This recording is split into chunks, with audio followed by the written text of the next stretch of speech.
Trouxemos aqui hoje o nosso amigo Rafael Albino. Ele vai se apresentar aí, porque eu vou levar 3 dias para apresentar ele aqui, para falar de um tema que acho que é crítico em qualquer realidade, independente do que a gente está falando. Ainda mais hoje, que a gente está com diversos temas polêmicos até, falando de gestão, mas também falando de questões sociais, falando de questões de governança, falando até de questões ambientais, né? Eu acho que esse tema relaciona a tudo isso, que é como que a liderança consegue moldar o comportamento das pessoas na gestão de mudanças, que como que ele interfere ou inibe um comportamento ou estimula um comportamento. Rafa, se apresenta aí para a galera. Eu sei que não precisa, não briga comigo, né? Mas comenta um pouquinho aí da tua jornada, por favor. Boa, bom, primeiro, obrigado pelo convite, né? Eu tenho acompanhado assim, a evolução da comunidade.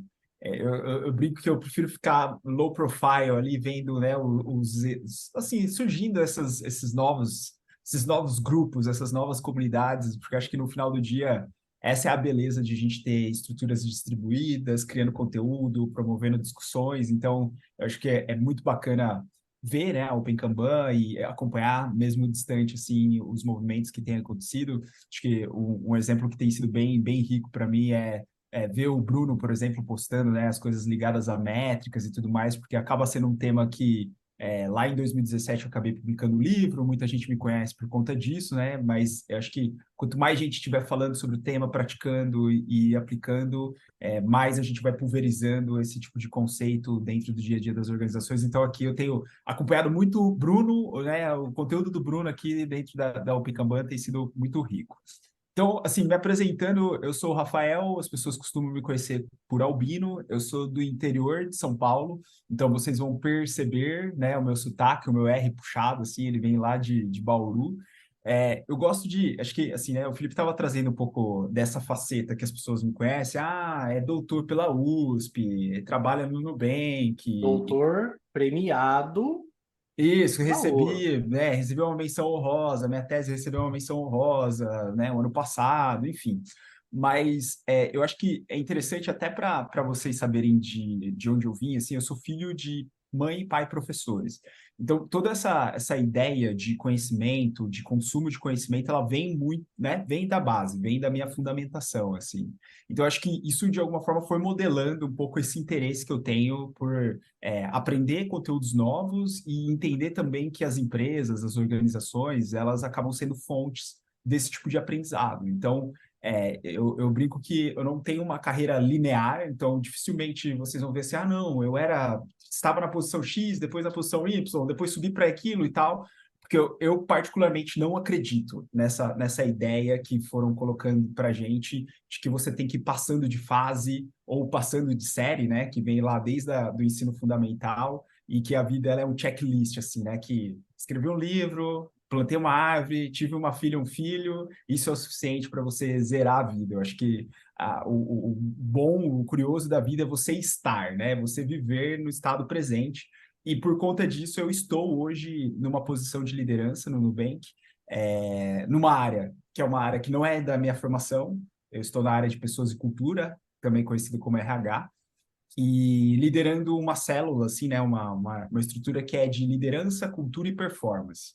Então, e aí tem sido muito interessante aprender um pouco mais sobre desenvolvimento de pessoas líderes, de discutir sobre o que é cultura organizacional na prática, né, e aterrissar um pouco esse conceito que às vezes ele fica muito etéreo, assim, muito, né, vago, e a questão de performance, né, então, que é um sistema de avaliação barra reconhecimento que ele molda comportamentos, né? Então, assim, como que a gente também tira vieses desse tipo de sistema, tenta deixar ele mais balanceado e equânime. Então, tem sido, assim, interessante estar numa cadeira, entre aspas, de poder dentro da organização, porque hoje eu estou substituindo, né, uma diretora que está de licença maternidade.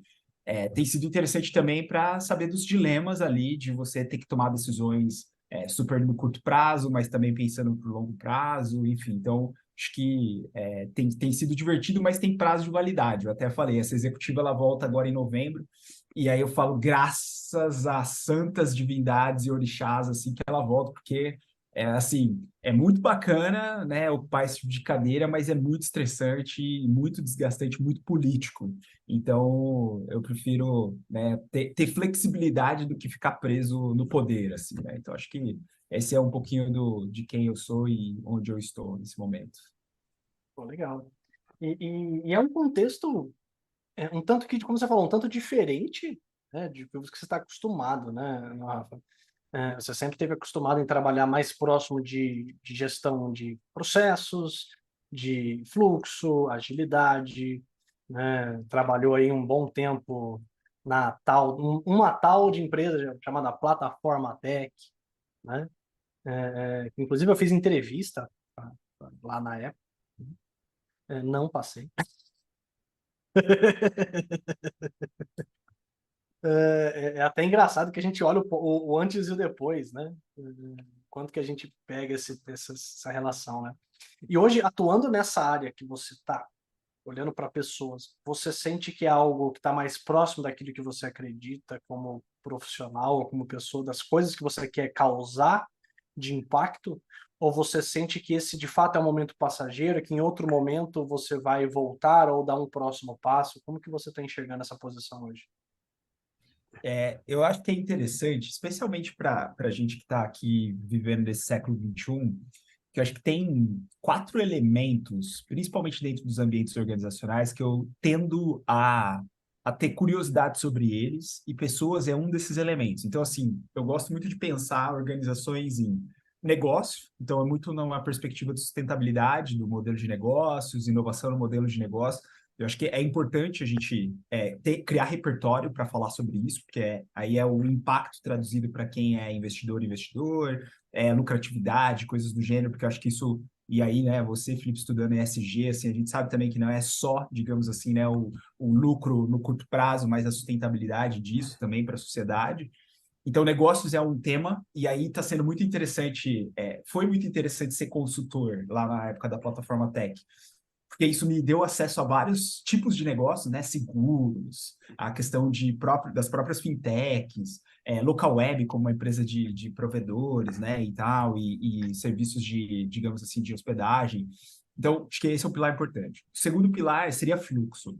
Eu gosto muito de pensar que quando a gente vai orientando a nossa perspectiva para entender otimizações mais sistêmicas e de fluxos, e isso traz, digamos assim, benefícios que eles vão além de uma produtividade pura. Porque eu acho que é importante, quando a gente pensa em fluxo, ter o aspecto da eficiência, mas não é eficiência pela eficiência, né? É eficiência pensando na qualidade, eficiência pensando, inclusive, no impacto daquela solução que está sendo feita. Então, acho que esse é o elemento que eu gosto. E, assim, né, ter passado pela plataforma Tech, mas também acho que estudar sobre metodologias de trabalho há muito tempo, isso meio que tipo, faz com que isso fique, é um assunto fascinante, mas não é só fluxo. Eu brinco que o mundo não é só fluxo, assim. Aí o terceiro elemento seriam as pessoas. E aí eu estou nesse momento, né, desde fevereiro do ano passado, podendo me aprofundar digamos, nessa parte da fractal que é uma organização. E aí está sendo interessante também, porque em pessoas não são apenas os aspectos, digamos assim, de engajamento, satisfação, que são elementos de percepção importantes, mas também é importante a gente pensar a gestão de pessoas na quantidade de camadas que existem dentro de uma organização, porque quanto mais profunda vai ficando essa organização, mais lentas as decisões vão ficando dentro daquela organização, o custo para você servir através de uma estrutura de RH, então, né, quão barato ou quão caro é você ter uma infraestrutura de RH para oferecer serviços para as pessoas colaboradoras. A questão de você pensar também no longo prazo, né, no desenvolvimento de lideranças para o longo prazo, então, educação aqui, um aspecto da educação também está sendo interessante conectar com pessoas. Então, está sendo legal esse elemento, porque agora dá para dizer de cadeira, tipo assim, eu vivi um tempo no RH, eu sei quais são os problemas, eu sei quais são as coisas positivas de estar dentro do RH, mas eu entendo que é um estado passageiro, assim, porque aí vem o último elemento, que eu acho que acaba sendo importante quando a gente está pensando nas organizações, que é a engenharia de software.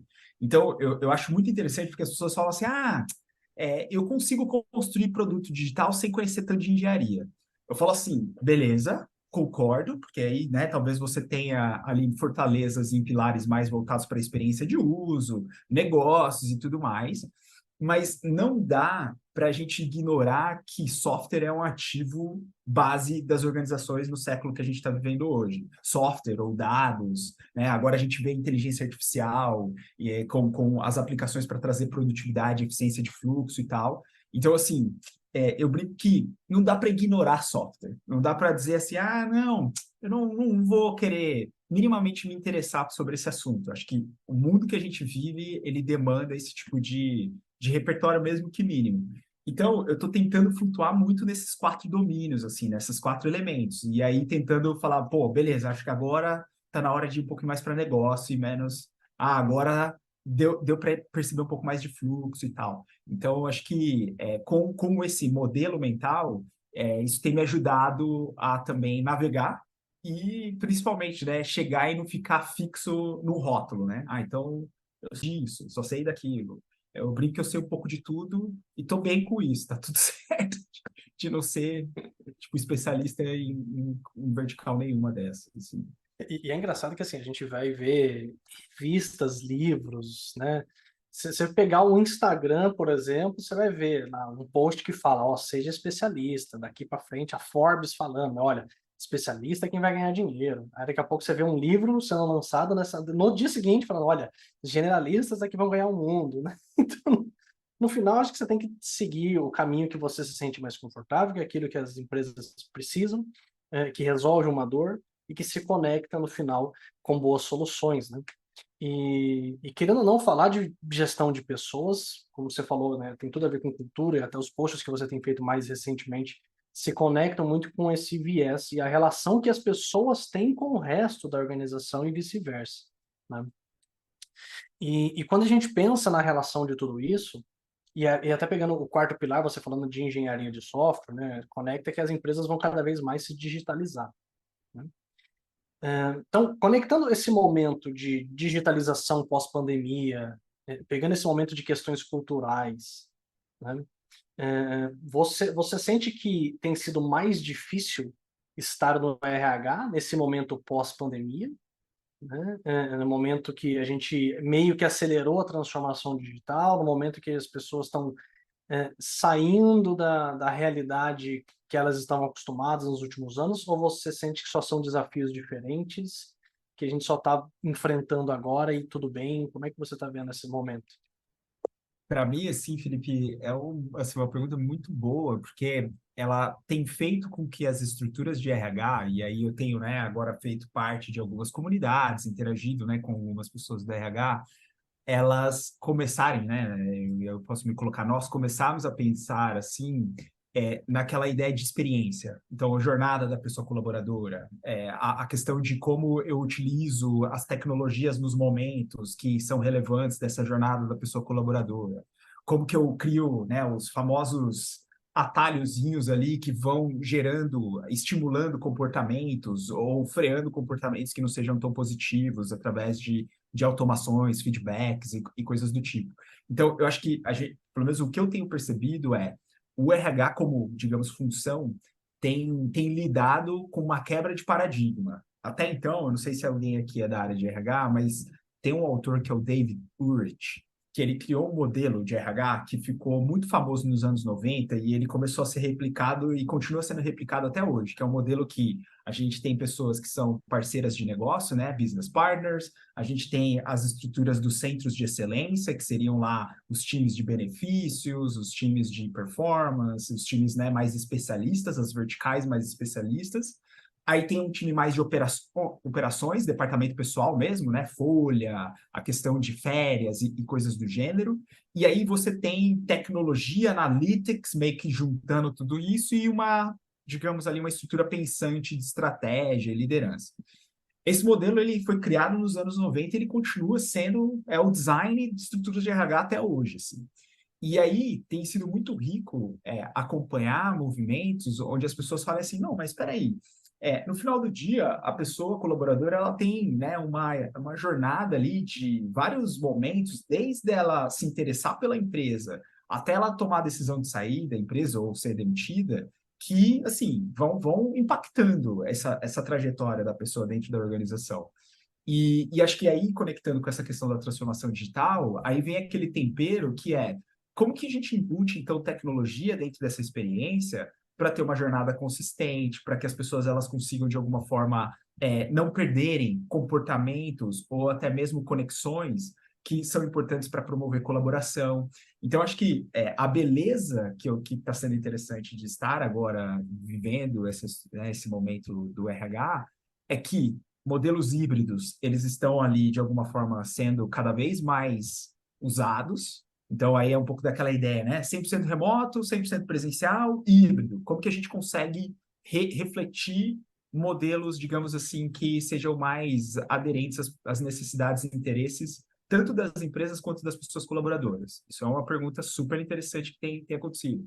E a segunda é, como que a gente consegue criar uma narrativa de jornada onde as pessoas elas consigam definir os momentos, né? Então, pô, agora eu estou numa fase de movimentação de carreira. Mas por que você está nessa fase? Será que você está performando o suficiente para isso? Será que você já estressou a cadeira que você está? E aí, como que a gente pode usar a tecnologia para fazer o match entre as habilidades que uma pessoa tem e as oportunidades que estão disponíveis dentro da organização?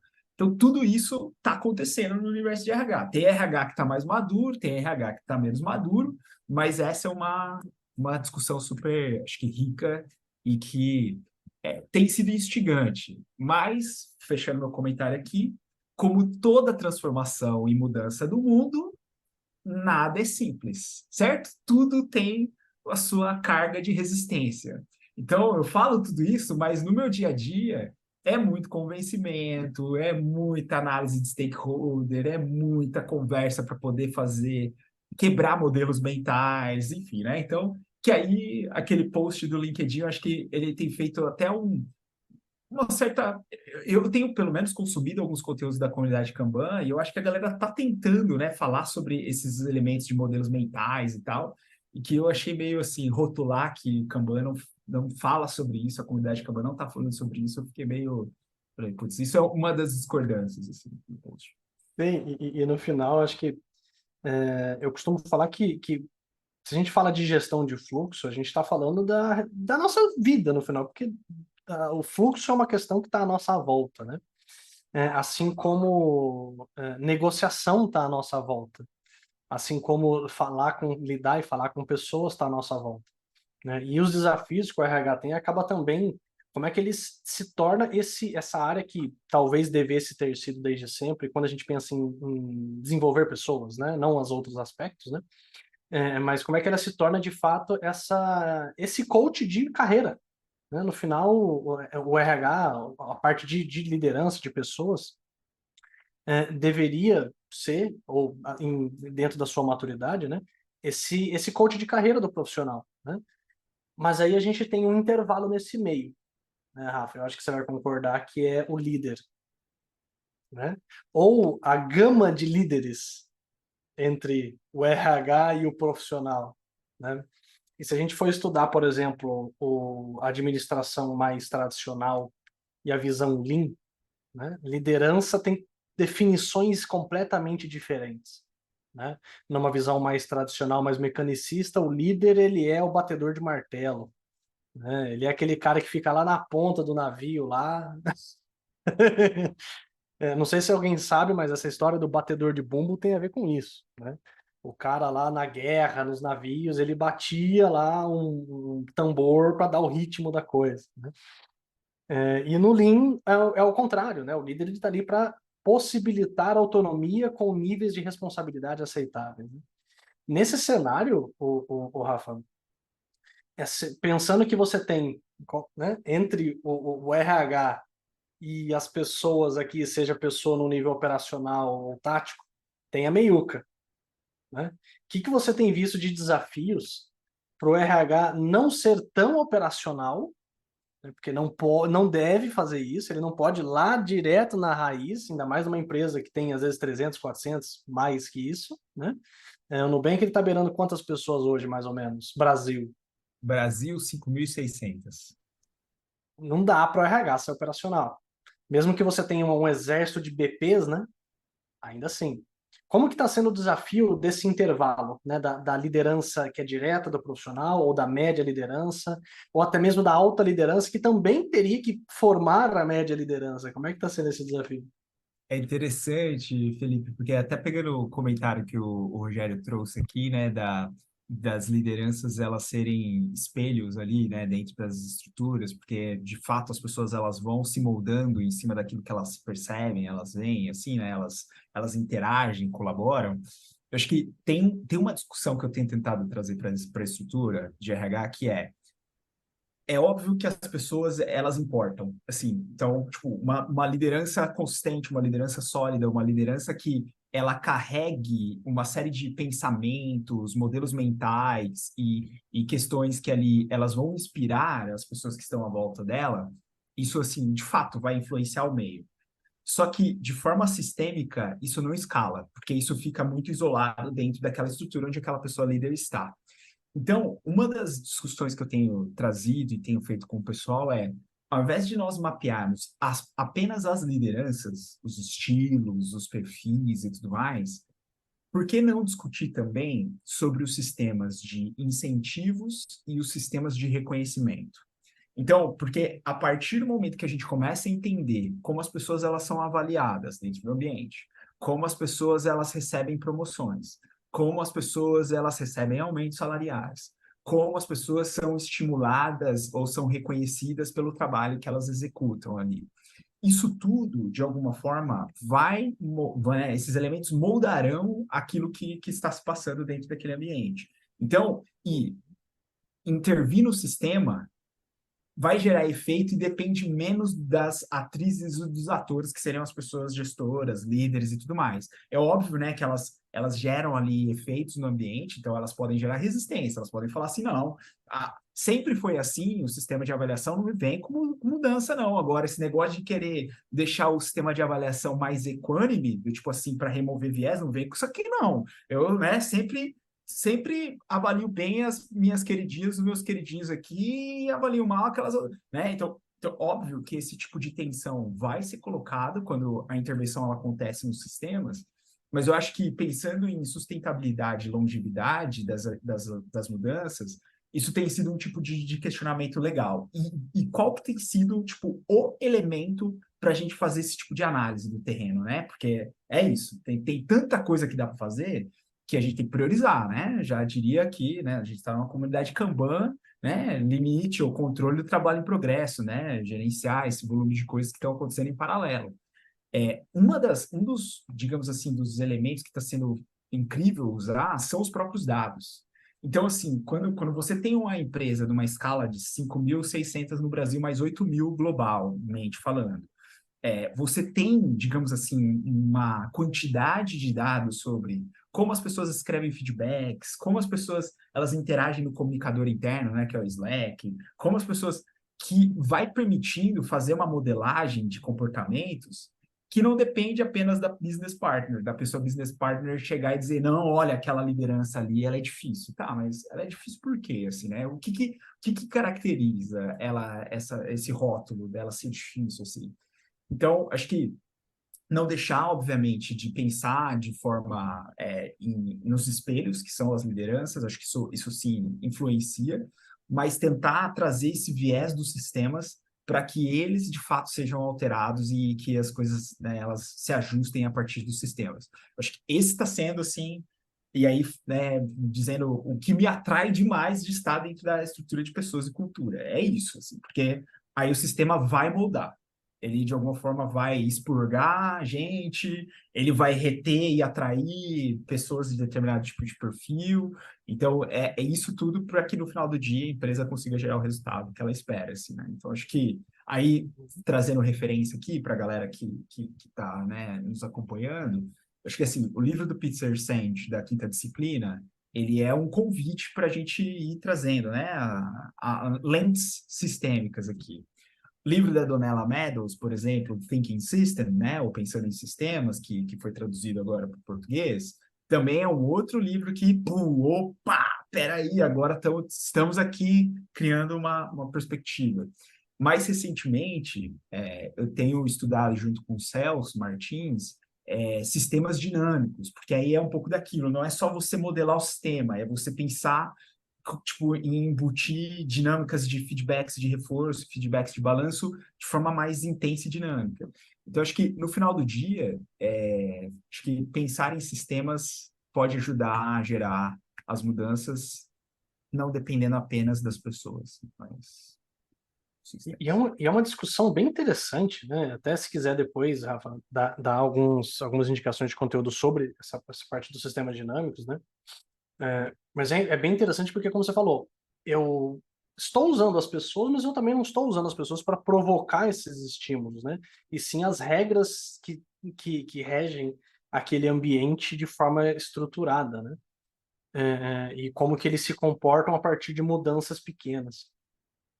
E no final, quando a gente pensa como competência, né?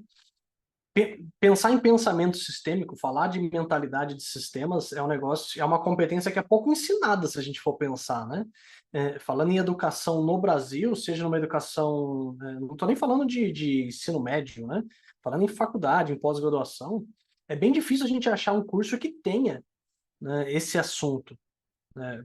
Pensamento sistêmico, né, system thinking, e para gestão de pessoas ainda, se a gente for pegar um curso que envolve gestão de pessoas, eu pelo menos eu nunca vi, aí uma experiência pessoal, né, numa ementa, uma discussão sobre pensamento sistêmico, né? Então eu acho que esse gap educacional acaba contribuindo para esse desafio, né, se a gente for pensar bem. Demais, E, demais. e até quando a gente fala de pessoas, da área de pessoas, a gente obrigatoriamente precisa falar de gestão de mudanças e vice-versa, né? Porque é aquele negócio, se o RH me liga falando, olha, vem aqui na sala da RH, não tem maior e melhor impulsionador de comportamentos do que a área de pessoas dentro da empresa, né? Qualquer pessoa aqui que trabalha numa empresa que está presencial hoje, o RH mandou e-mail, olha, vem aqui na minha mesa. Vai RH na hora. ou compliance, viu? Eu recebi um dia desse mensagem da diretora de compliance, falei, eita, que eu fiz aqui, assim, né? Enfim, mas não era nada, não. Mas... Pois é, entendeu? Você recebe aquele e-mailzinho ali, e fala, meu, já era. Você já começa a arrumar suas malas na sua cabeça. Já. E aí, assim, se a gente for começar a se aproximar da pergunta no final do nosso papo, né? Da liderança moldar comportamentos. Se a gente for falar de gestão de fluxo, a gente sabe disso, né? Falando de não usar, por exemplo, uma meta de lead time dentro do seu contexto, né? Não usar uma meta de vazão, ou não usar meta disso, daquilo. A gente sabe, ou pelo menos entende a relação que existe entre uma métrica de eficiência não estar conectada a uma meta de negócio quando a gente pensa em fluxo de time, né?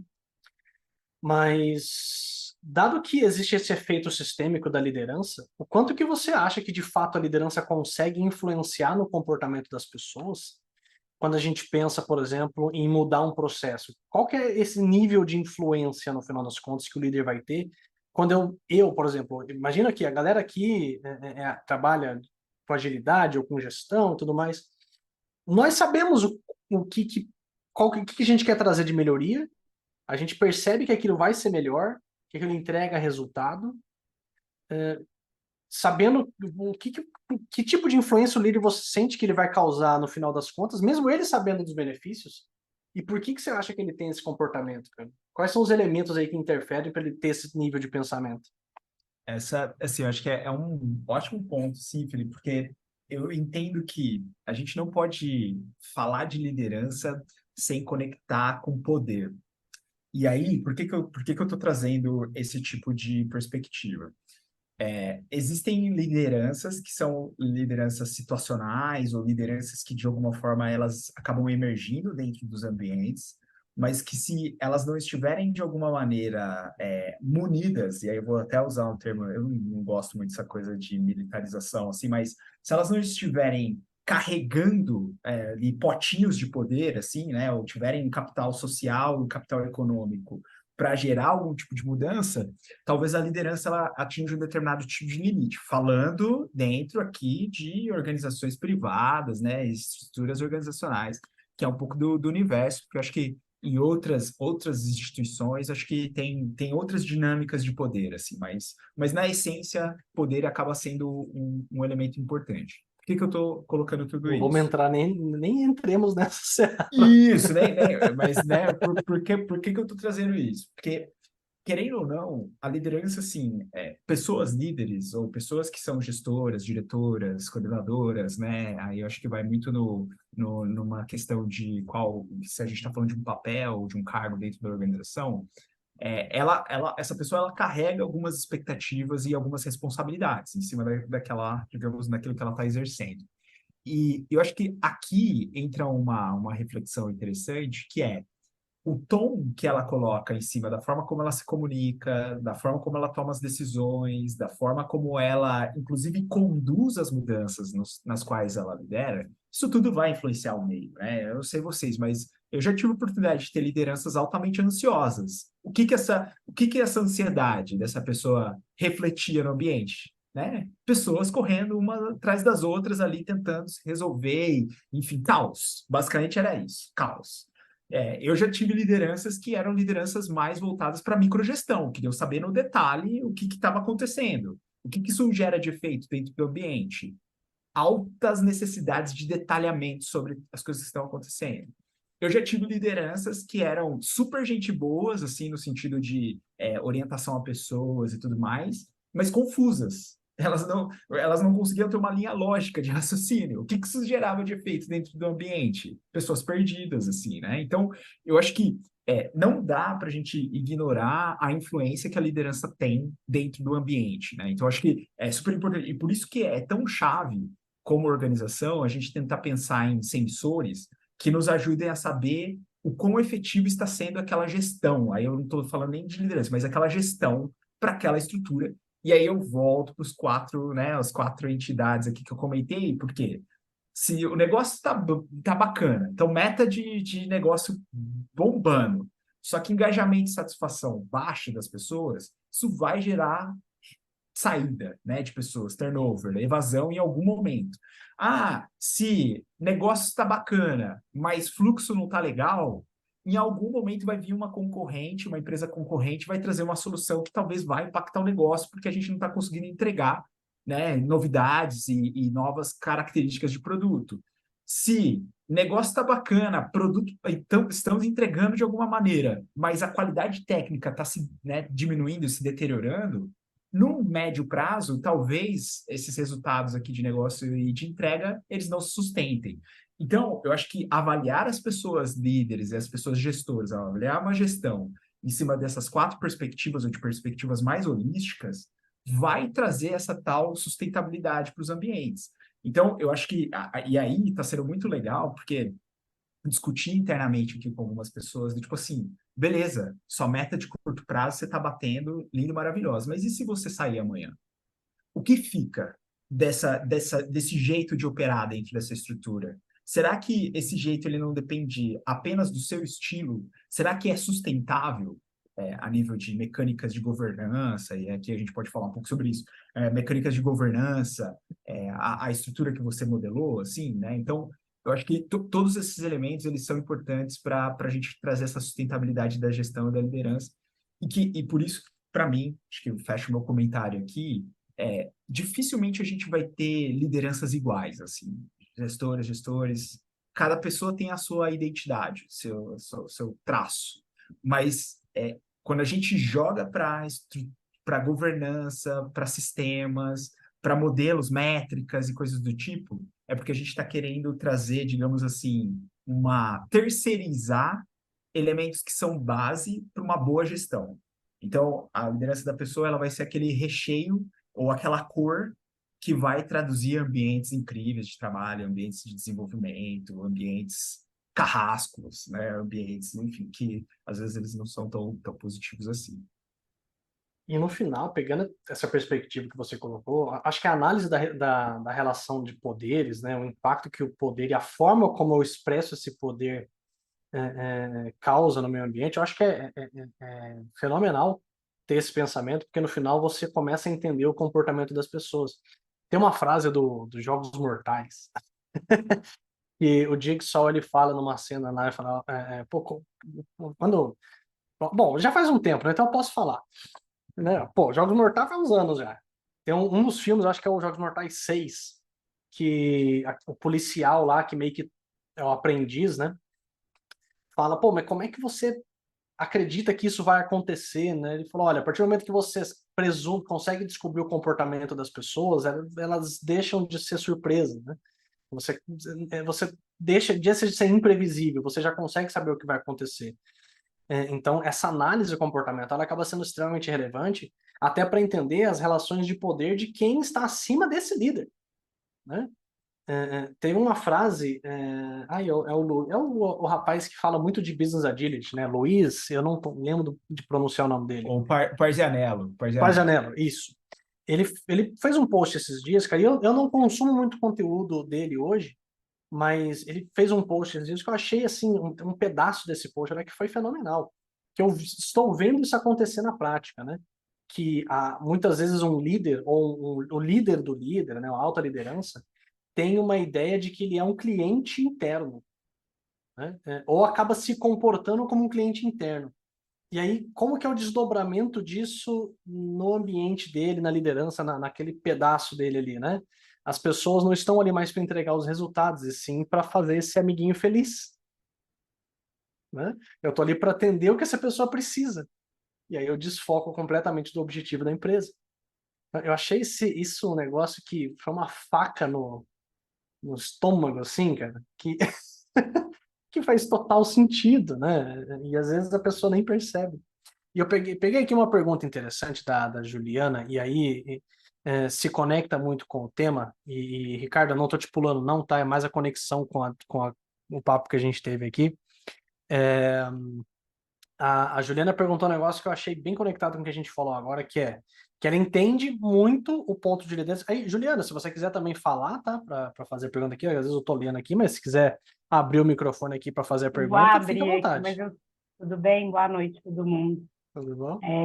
Eu estou numa pegada aqui com a minha filha, você desculpa, por isso que eu estava fechado. Mas eu queria Tranquilo. assistir o Rafa, porque eu acho bem interessante as falas dele, toda a experiência que ele traz.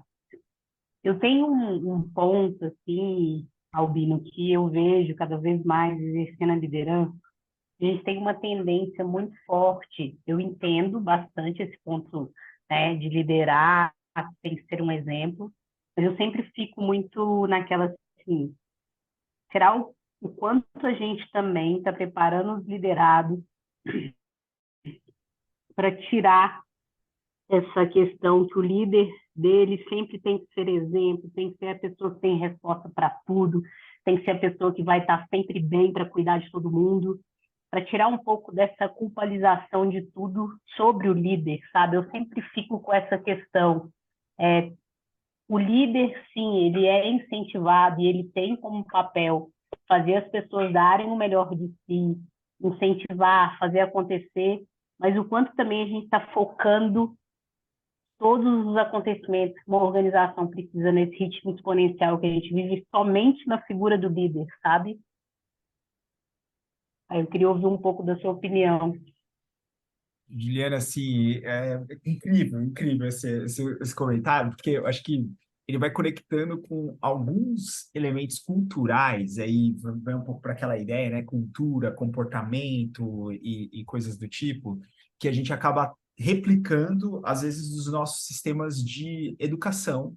E que eles vão gerando no mercado de trabalho, às vezes até uma relação infantil com relação a essa ideia de liderança e pessoa liderada, sabe? Porque é do tipo, não, só a pessoa líder ela toma decisões, só a pessoa líder ela tem, digamos ali, autonomia para seguir naquele caminho, só a pessoa líder que é uma replicação lá da escola, quando né, só a pessoa que é professora pode compartilhar o conhecimento, só a diretora quem emite, por exemplo, algum tipo de punição, sabe? Enfim, né? Então, a gente vai emulando esse tipo de, digamos, de modelo para dentro do dia a dia das organizações. Então, eu acho que, assim, hoje, o que eu tenho tentado muito, e é um estilo pessoal, de levar para os ambientes onde eu estou, estabelecer minimamente responsabilidades e zonas de atuação para as pessoas. E aí, o que eu estou chamando de zona?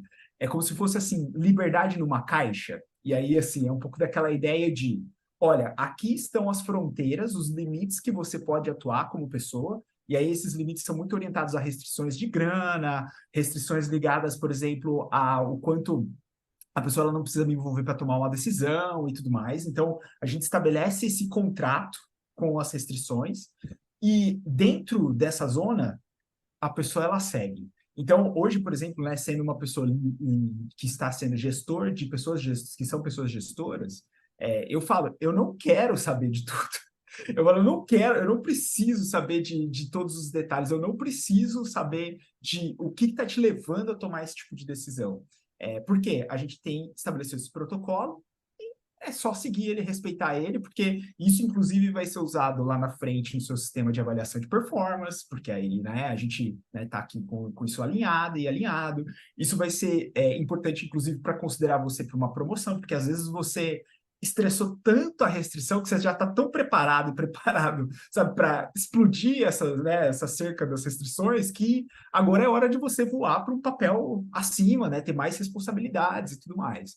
Então, isso tem sido algo que, por exemplo, eu, como pessoa gestora, e eu tenho visto o movimento disso de outras pessoas, líderes aqui, pelo menos no ambiente onde eu estou, que elas têm aplicado também, dentro de uma premissa que somos pessoas adultas. Então, isso, assim, isso é um negócio que, a hora né, que a galera entra nesse modelo mental, aí a vida fica um pouco mais simples. E aí eu queria trazer um complemento aqui para essa resposta das restrições, né, além das restrições e tudo mais, que é pesado ser uma liderança centralizadora e que fica, né, tendo que tomar todas as decisões. É insustentável. Eu brinco assim, especialmente se você está dentro de uma estrutura onde as pessoas elas demandam tanto de você, energeticamente falando, né? Então, é meio que aquela coisa, você digamos ali, a fonte de acolhimento. Você é a pessoa que vai tirar todas as dúvidas. Você é a pessoa que... Assim, nós não fomos modelados e modelados para isso. A gente vai chegar uma hora que, sem apoio psicológico, por exemplo, sem válvulas de descompressão, é tanta pressão que a gente explode. E aí, esse explodir, né, ele tem hoje tido nomes como burnout e outros tipos de doenças que elas acabam impactando, não é, o nosso modelo de interação, que eu acho que essa coisa, né, da dependência com a liderança, ela gera esse tipo de modelo de interação também. Então, por isso que eu sempre brinco, assim, né, e eu falo muito, Juliana, que, assim, não é saudável você buscar, eu, pelo menos, né, Rafael, eu não busco, como ser humano, estar em posições de liderança / gestão tipo, para sempre na minha vida. Eu entendo que é importante estar, é importante ocupar esse tipo de cadeira, mas eu não me vislumbro, sabe? Eu não idealizo, dizendo o seguinte, eu sou isso aqui, eu sou uma pessoa executiva, eu sou uma pessoa gestora, eu sou... Não, não, não, não. Eu sou alguém que navega dentro da organização, que gosta de resolver problemas dentro do universo de produtos digitais e tal, e que em determinados momentos vou assumir um chapéu de gestão, outros momentos eu vou tirar esse chapéu e vou para um chapéu de pessoa contribuidora individual, outros momentos eu vou dizer o seguinte, estou um pouco cansado dessa empresa, vou trocar de empresa, e aí para isso, né, eu penso bastante de manter um custo de vida baixo, para poder ligar o dane-se mais rápido, né? Tipo assim, pô, beleza e tal. Então, essas coisas todas, elas vão dando um pouco dessa autonomia para não vislumbrar, e eu queria fechar meu comentário aqui. Tem um livro eu sempre esqueço de como fala o nome dele, mas é A Sociedade do Cansaço, do Pin Yong Wang, né? E ele fala bastante, assim, eu acho que ele reforça muito que a sociedade que nós vivemos hoje, ela tem sido articulada para a gente ficar buscando no exterior a valorização. Então, e por conta disso, a gente nunca está satisfeito. Então, eu vou dar um exemplo. Eu hoje estou como contribuidora individual de um time, mas eu quero virar gerente. Por quê? Porque a sociedade está dizendo que ser gerente vai te levar a ganhar 30 mil reais, como às vezes a gente vê propaganda no YouTube. Agora não sei o que. Enfim, aí por conta disso tudo, a gente vai modelando as nossas ações e vai gerando essas lideranças que nunca dizem, não cansei, tipo, já deu, tô né? Não quero falar com você agora, tenho dúvidas, né? Então, tipo, não sei, literalmente, né? Não tô conseguindo articular um pouco aqui esse problema, me dá mais informação. Então, acho que tudo isso tem sido até criado uma pandemia, digamos assim, dentro das organizações que tem adoecido as pessoas líderes. E acho que essa é um pouco da linha de raciocínio, pelo menos que eu tenho tentado fazer, restrições e não vislumbrar ser gestor, líder, assim, para sempre na vida, porque eu acho que na sociedade que a gente vive não é saudável. Assim, mas é uma opinião minha, né? Esse comentário, Não, Rafa, me lembrou Ah, perdão, Juliana. Pode falar. não, é muito interessante seu comentário, Rafa, porque eu acho que isso a médio e longo prazo realmente passa, a gente passa a ver cada vez mais casos, né, de pessoas que estão na liderança e elas colapsam e realmente chega e fala, ah, não, vou largar tudo, vários casos que a gente está vendo agora, porque realmente a médio e longo prazo eu também acredito que não seja tão sustentável, tá? Esse tipo de sempre centralização naquela pessoa que ela tem a resposta para tudo, ela está sempre bem. Então, é muito interessante o seu ponto. Só para complementar, esse livro que você citou, para quem não consegue ler, ele também tem um documentário muito legal no GNT. Eu não sei se ainda está disponível, mas eu acho que teve um recorte sobre sociedade que tem um resumo muito legal. Depois eu vou tentar colocar o link aqui também. Show de bola, show de bola. Juliana, respondido? Super, estou contemplada. Obrigada.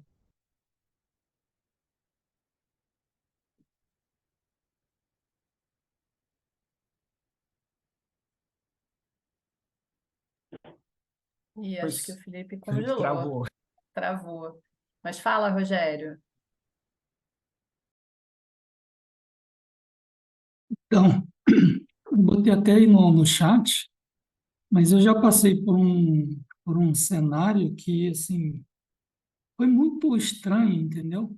Você trabalhar para que todos os times tenham autonomia, comecem a ter a possibilidade de ter voz ativa e tomar decisão sobre aquilo que eles entendem que seria o melhor caminho para chegar num objetivo estratégico, que foi posto pela liderança, e o time inteiro chegar e falar assim, não, não quero essa responsabilidade de decidir e depois ser cobrado por isso. E assim, cara, é complicado. E eu tive que chamar o RH e falar assim, olha, eu não sei o que fazer, porque é uma postura do time inteiro como um todo, eu não sei o histórico do que aconteceu para que aquele time tenha aquela postura. Então, eu acabei trocando de empresa, então não sei exatamente o que aconteceu com aquele cenário específico, entendeu? Mas é uma situação que para mim ficou assim mal resolvida, então não sei se alguém já passou por isso e sei lá quais seriam, se alguém tem aí, puder compartilhar o cenário que se vivenciou e se teve alguma solução algum caminho que ajudou no time a não ter esse receio de tomar decisões, porque quando você olha a nível de decisão, muito nesse contexto da Caixa, quem está mais próximo do problema é que consegue tomar a melhor decisão. Então, eu não consegui resolver esse cenário e isso sempre assim, me perturba até hoje. Rogério, é interessante esse comentário, né? Essa situação que você viveu, porque não foi exatamente assim, foi algo similar, que foi dentro de um time de tecnologia, que, na verdade, assim, por conta de problemas no produto que esse time atualizava, evoluía, os processos de publicação das soluções eles começaram a ficar cada vez mais, digamos, burocráticos. Então foi o quê? A solução para não subir erro em produção era criar burocracia para gerar tensão ali, né, antes daquela solução ir para o ar. E aí foi muito assim, né? Foi uma imposição de cima para baixo. Então foi o executivo na época que falou: ó, é isso, agora a gente vai implementar esse tipo de etapa, esse processo e tal, não sei o quê. Não temos mais atualizações diretas e tudo mais. Então, pensando um pouco na lógica, o time perdeu autonomia, certo? Então, antes a decisão era sobe, não sobe, estava no nível do time. E a partir desse momento parou de se ter esse tipo de autonomia. E aí foi muito bacana, porque assim depois de muita discussão, entrou gente, saiu gente daquela equipe e tudo mais, teve uma pessoa que ela chegou e ela falou o seguinte: eu entendo que o que a gente está com receio aqui é sobre a credibilidade do nosso produto frente às pessoas clientes. Que é aquilo, cada vez que o software fica fora do ar, a nossa imagem ela vai ser afetada. Então, tipo, todo mundo tem uma perspectiva compartilhada de que essa é a dor, né? Não é colocar software em produção, não, mas é credibilidade e, assim, impactar a vida das pessoas que são clientes. Aí a galera, pô, beleza, beleza. E aí foi muito numa ideia, assim, né, a solução, o caminho, foi de, olha, então, o que a gente consegue trazer de automação? Então, é meio que aquilo, né? Questiona a burocracia de um jeito que você leva para uma solução mais sistêmica mesmo, né? Vamos automatizar e fazer aquilo acontecer. Porque a partir dali, tanto, né, qualquer pessoa que estiver envolvida dentro desse processo de colocar solução em produção, as pessoas vão ter confiança para isso. E aí entra um pouco do elemento, né? Por tantos traumas, e aí entra aqui um fator importante, as pessoas estavam receosas e ninguém queria assumir mais o processo de Você colocar em pode produção. até uma quebra de confiança no passado, entendeu? E aí Exato, entra muito essa relação de poder e exato. criatividade. O cara te dá poder, você toma uma decisão, mas de repente não atendeu às expectativas. Então, não sei o quanto isso, porque eu entrei para um projeto específico que era de transformação digital e ajudar o time, na verdade, vários times, a entender todo esse processo e até a própria liderança. E esse time foi bem complicado, né?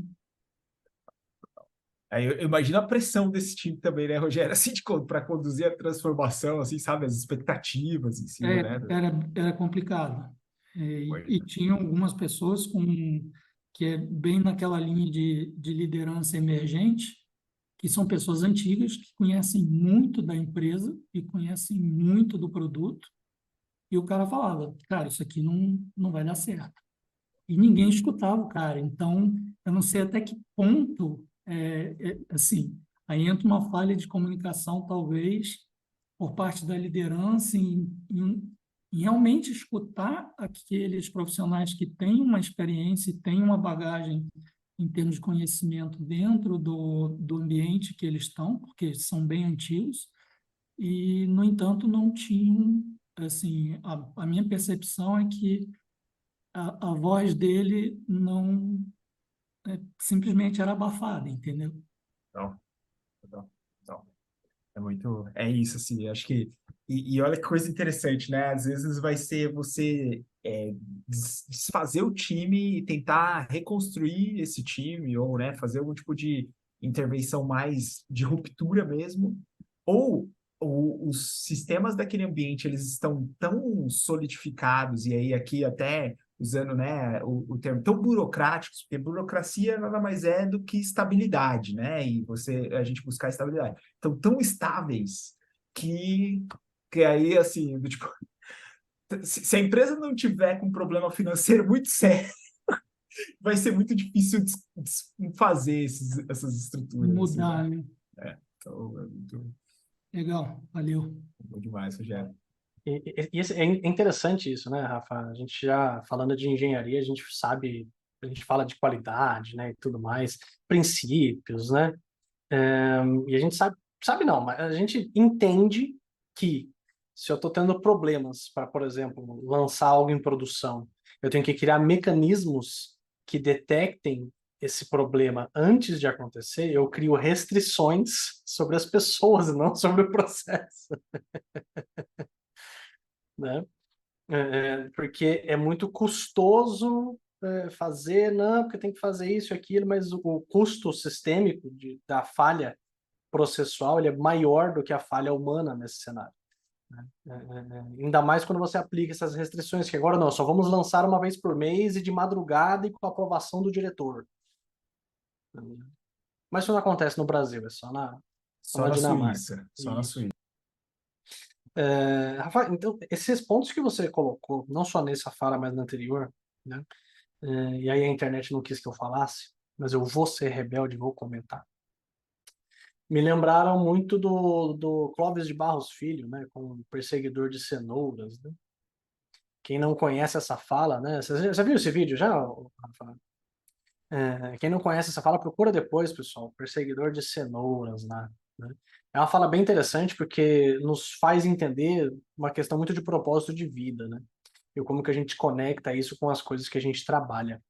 E você como um líder, né? A posição de liderança, ela acaba te construindo uma carga mental muito grande, né? Perseguidor de cenouras, ô Juliana. Aquele que persegue. E essa carga mental gera todo o estresse que a gente está falando, né? Eu vejo que uma coisa que a Juliana comentou, Rafa, sobre times diversos, né? E de fato, hoje a gente fala muito de diversidade, né? Menos do que deveríamos, ou talvez deveríamos estar já num patamar que precisaríamos falar menos, né? E eu percebo cada vez mais essa presença e o quanto que a gente consegue identificar hoje, eu percebo que ainda tem um enorme trabalho, como RH, como uma área de pessoas hoje, eu acho que você deve estar sentindo na pele um pouco desse discurso, né? Apesar de que no Nubank eu tenho percebido que não é um discurso tão difícil, né? Mas ao mesmo tempo existe aquela questão dos vieses. As pessoas que entram na empresa são carregadas de N vieses diferentes, né? O viés de grupo, o viés de afinidade, de percepção, efeito humano. Tem trocentos viés diferentes que a gente vai presenciar todos os dias quando a gente fala de liderança e diversidade, né? E sabendo disso, você acha que nesse processo de um líder moldar, porque no final, pegando aquela imagem até que você postou recentemente, né, do quanto que o líder molda comportamentos e esses comportamentos moldam a cultura, pensando que, por exemplo, diversidade é um processo de gestão de mudanças, né? O quanto que você vê que ainda falta na nossa realidade melhorar as competências de um líder, mesmo com tudo que a gente falou até agora, para que ele saiba lidar com mais esse desafio, né? Porque não é só o comportamento das pessoas que ele já está habituado a lidar, é o comportamento de mais esse reflexo, de mais essa cultura, de esse questionamento quase que ético, né, da tua abordagem. E eu acho isso muito interessante, Felipe, porque assim, eu brinco com as pessoas que se como seres humanos nós tivéssemos curiosidade sobre a história dos lugares onde nós estamos hoje, e aí quando eu digo a história, é a história do país que a gente vive, que a gente nasceu, a história do país que a gente, se não somos brasileiras e brasileiros, né, que a gente está habitando e tudo mais. Então, incorporar a lente histórica na hora de interpretar a realidade, eu acho que isso assim, né? Isso já ganharia, óbvio, falando de fontes de confiança, né? Então, vamos lá, ainda mais numa sociedade que a gente tem esses conteúdos meio duvidosos, fake news e tudo mais, eu, eu faço um paralelo, né? Um parênteses aqui bem importante, assim, de fontes que tenham algum tipo de crivo e análise. Então, a lente histórica, para mim, ela já seria o suficiente para a gente criar uma interpretação sobre a realidade que a gente está e, a partir dessa interpretação, perceber esses, digamos assim, essas estruturas. Então, aí eu vou dar um exemplo bem prático, tá? Que eu estava discutindo isso semana passada. Hoje, dentro do universo que eu vivo, tem lideranças de países diferentes. Gestores, por exemplo, dos Estados Unidos, gestores na Europa e assim por diante. Aí, eu acho muito interessante porque os estilos, e aí falando um pouco daquele diagrama, né? Os estilos dessas pessoas são moldados em cima de culturas que às vezes elas são mais pragmáticas e barra lógicas, que elas são mais diretas e objetivas, que elas são que elas são menos acolhedoras, elas são mais de uma transação com relação àquilo que está acontecendo no trabalho e tal.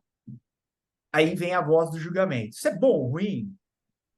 para mim, assim, a gente não, né, acho que não é essa a conversa que a gente deveria estar tendo, assim. Acho que a conversa que a gente deveria estar tendo é, colocando essa lente de onde essa pessoa veio e a história que trouxe ela até aqui, o que a gente pode criar de mecanismos dentro da organização para que ela reflita sobre os padrões que ela tem.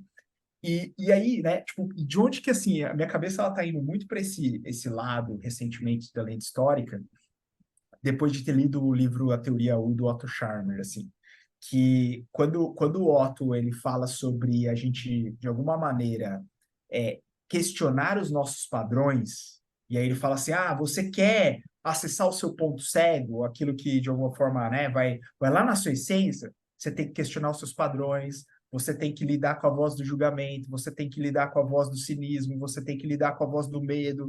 É só a partir do momento que você lida com tudo isso que você vai estar, digamos assim, nua, né, como pessoa, e aí tendo a possibilidade de expandir a sua perspectiva sobre a realidade. Então, eu estou falando tudo isso porque, assim, enquanto a gente não trouxer referências diferentes e lentes que ajudem a gente a interpretar a realidade, a gente só vai continuar estimulando os mesmos padrões. Então, aí eu vou dar também exemplos bem práticos aqui, né? Enquanto a gente não reconhecer, por exemplo, os ismos que a gente tem dentro das dinâmicas da sociedade, e aí quando eu digo ismo é machismo, racismo, a questão do sexismo, e a fobia, transfobia, e todas essas questões, Etarismo. etarismo, isso tudo vai continuar replicando, e aí volta para a sociedade do cansaço, vai continuar colocando digamos, um utilitarismo para o meio do mercado de trabalho. Então, se você não é homem branco cis, de 35, 40 anos, que estudou em uma universidade privada estadunidense, fala 2 idiomas, você não vai ocupar uma carga de poder dentro de uma organização, porque o padrão ele foi desenhado para ele ser ocupado. E você vai ocupar isso dos seus 35 até os 45, porque chegou nos 45 você já não é mais útil para o mercado de trabalho, e aí entra nessa relação utilitarista, e aí você vai, né, empreender, buscar o seu propósito. Eu estou sendo bem irônico aqui, buscar o seu propósito, sabe? Essas coisas do gênero. Porque, Viver a vida. viver a vida, porque o mercado de trabalho e os sistemas e estruturas te expurgaram. Eles, tipo, são cruéis, né? As estruturas são cruéis nesse sentido. E agora, se você faz parte de um grupo subrepresentado, como uma pessoa negra, como uma mulher, ou como uma pessoa, né, da comunidade LGBTQIA+, isso tudo vai gerando ainda mais barreiras e mais problemas. Então, dito tudo isso, assim, Felipe, eu brinco que não tem mais conversa sobre diversidade e inclusão, assim, não é assim, tipo, mimimi, né? Tipo assim, vamos agora... Não. A gente só está tentando tornar o jogo um pouco mais equânime, porque o sujeito e o status quo, ele é feito para proteger determinados grupos.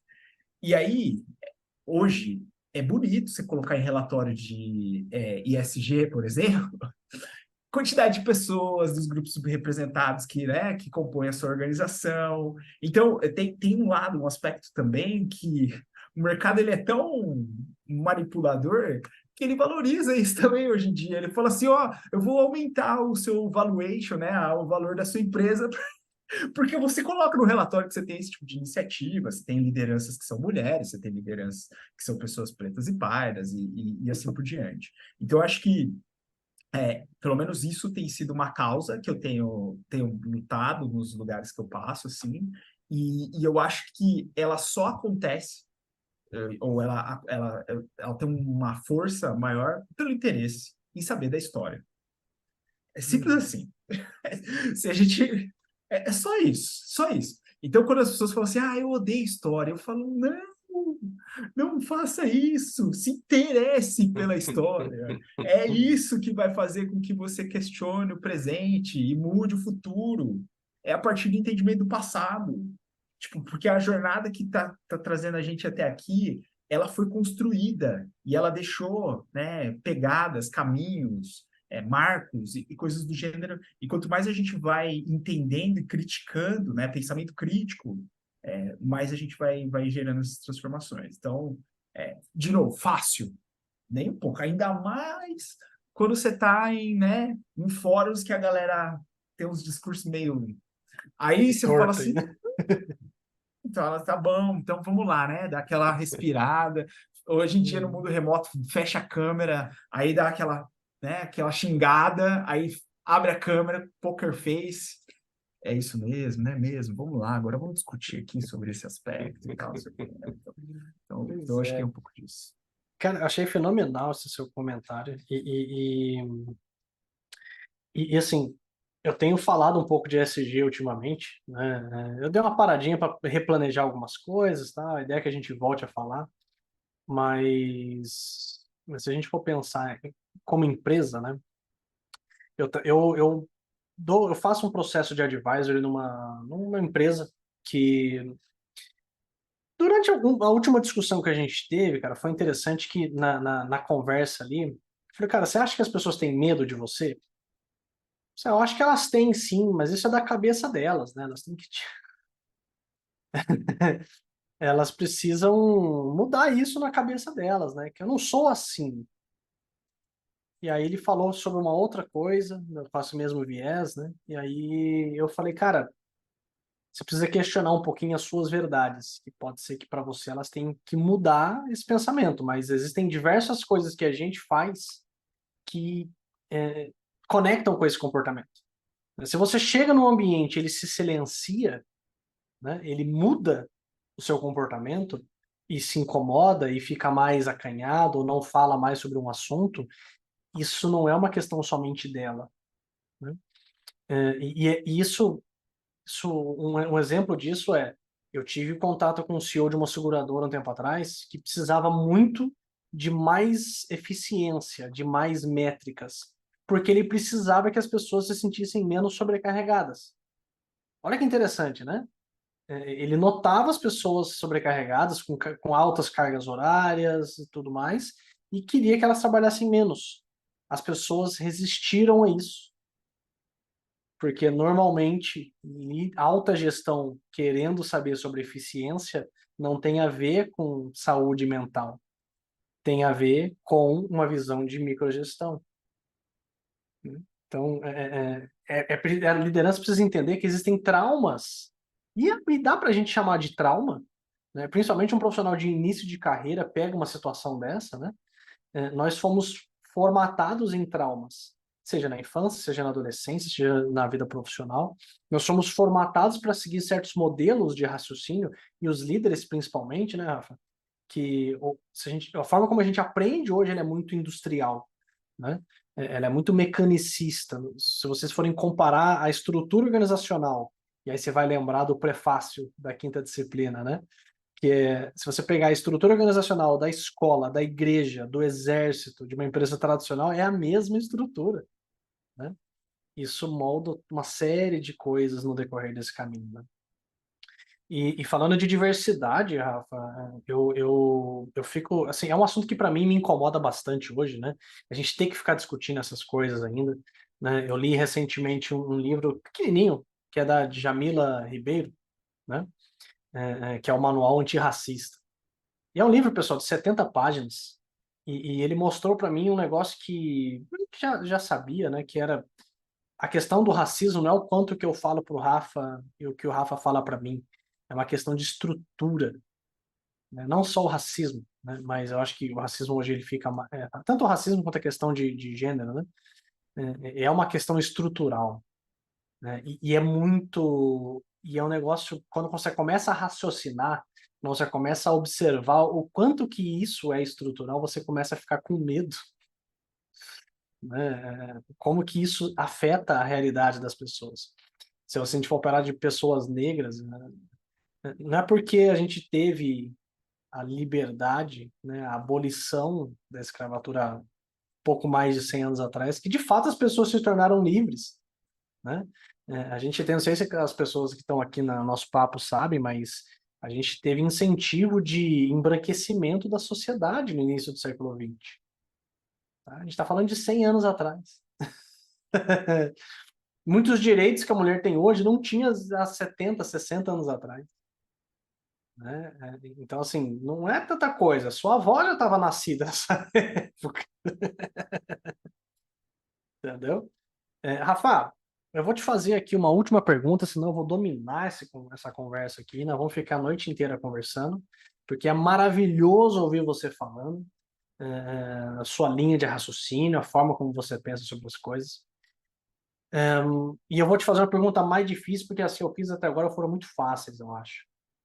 Dado tudo isso que a gente falou, Rafa, entendendo que o líder de fato molda comportamento, né, seja para inibir algo positivo ou para influenciar algo negativo e vice-versa, né, como que eu consigo tentar, seja eu como agilista, seja eu como consultor, seja eu como líder debaixo desse tipo de líder, de baixo, né? Como que eu resolvo esse problema? Como que eu consigo perceber que algo de errado está acontecendo nesse contexto? Eu estou construindo comportamentos problemáticos. Como que eu consigo perceber isso e expor ao ponto de resolver? Como que eu resolvo esse problema, Rafa? E pergunta que não tem, né, uma resposta sim ou não, né? Do tipo assim, siga Você esse quis pergunta de... que a pergunta checklist difícil, toma aqui, aí, ó. siga esse checklist, aumente o seu nível de maturidade Sai para do ML2, vai... o 5.0 mais e você vai conseguir, né? A mudança vai acontecer. Mas brincadeiras à parte, assim, eu acho que acho que algumas, a primeira questão para mim que, especialmente para as lideranças que eu tenho tentado estimulá-las a refletirem tenha canais diretos com as equipes, assim. E aí, o que eu quero dizer com isso?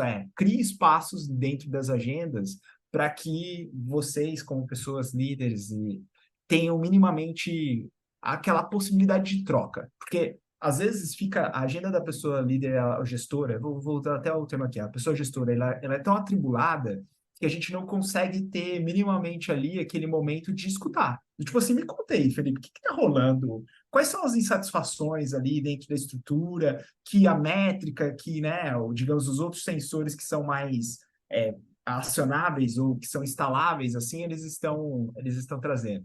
Então, acho que criar espaços de compartilhamento, conversa, troca, eu acho que é um ponto que eu tenho refletido muito sobre isso e acho que o poder das interações e das trocas, ele é fundamental para gerar sensibilidade.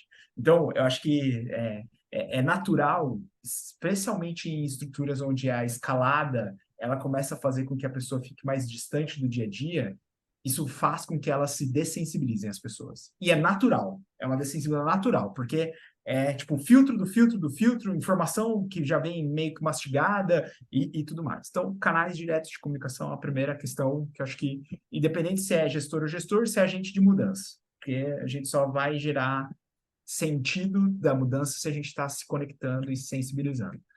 Mas Segundo ponto. aí, Diga. antes que você siga o segundo ponto, Rafa, mas e se a presença dele mascara o comportamento real?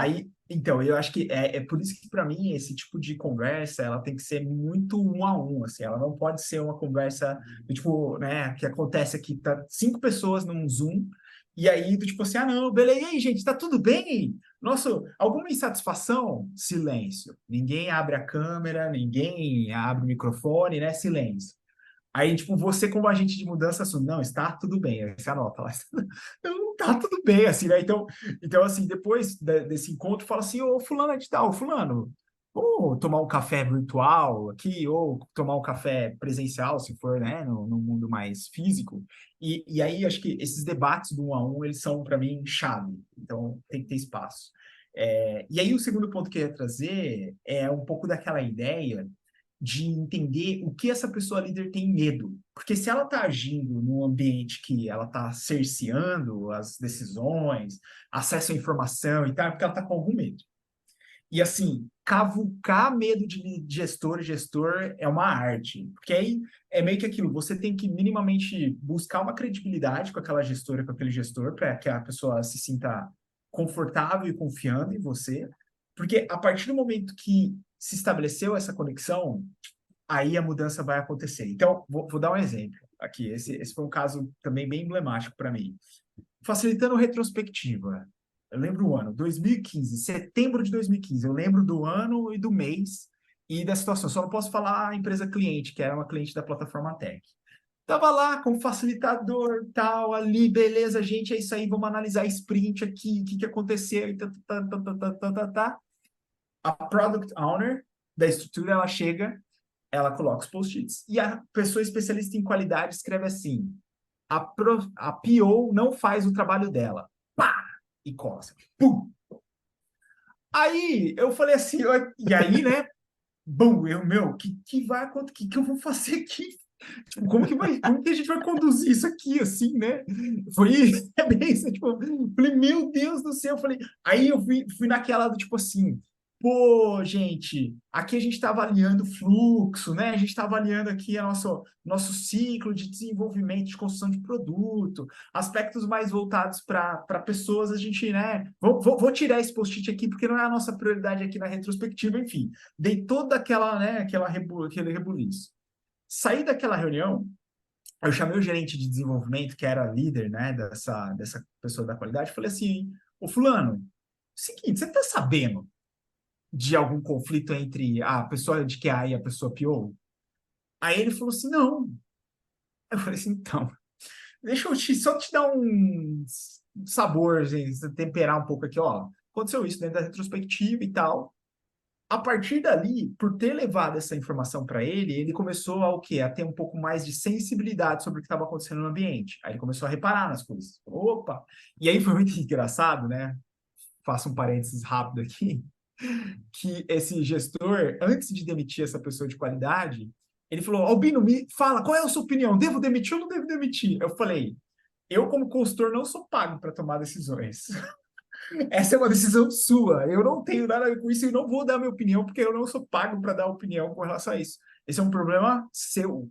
Então, assim, mas aí eu só volto para o meu comentário aqui com relação a criar conexões de confiança, porque, assim, né, eu só consegui gerar esse tipo de, digamos, de conexão porque era um assunto delicado, eu levei esse assunto, então a pessoa ela não teve surpresa com relação a esse assunto, e o continuar da trajetória, ele foi, digamos assim, mostrando que a relação era uma troca.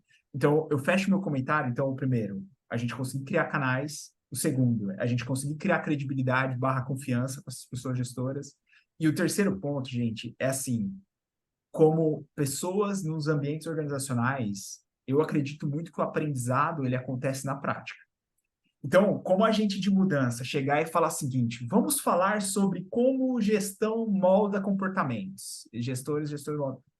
Palestrinha, eu costumo brincar, né? Assim, isso não vai engajar. Assim, então, eu acho que é muito mais, assim, como a gente consegue pegar um problema real, o que está acontecendo? Situação, evidência. E, a partir da evidência, construir uma narrativa de intervenção e melhoria daquele ambiente, assim. Porque aí as pessoas elas vão conectar aquilo que você está trazendo como agente de mudança e, de fato, digamos assim, né, uma suavização de um problema que esteja acontecendo no ambiente, assim. Então, eu nunca vi pessoas sendo moldadas por palestras. Elas saem, às vezes, energizadas. Uou, caraca, é isso aí e tal, não sei o quê.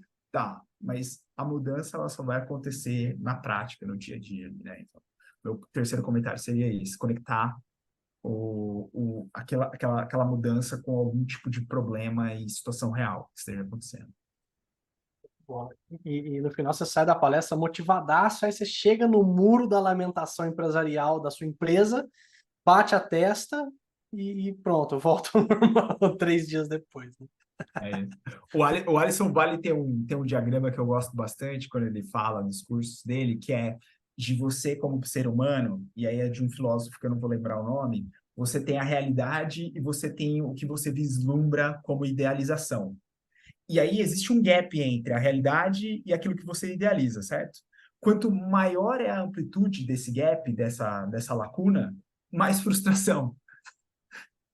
Então, por isso que é importante a gente também, né, não ficar idealizando demais, sabe? Então, você vai aqui, idealiza um pouquinho, vê a realidade, aí aumenta um pouquinho, aí tenta mudar a realidade. Então, quanto mais próximas e próximos estamos da realidade, daquilo que a gente está idealizando, mais leve fica, né, o ambiente. Então, acho que o Kanban fala bastante sobre isso também, né? Começa com o que você faz agora. Acho que é isso. Cara, incrível. Acho que falar contigo aqui nesse papo traz uma série de referências que a gente vai ter que fazer o mestrado e o doutorado para saber.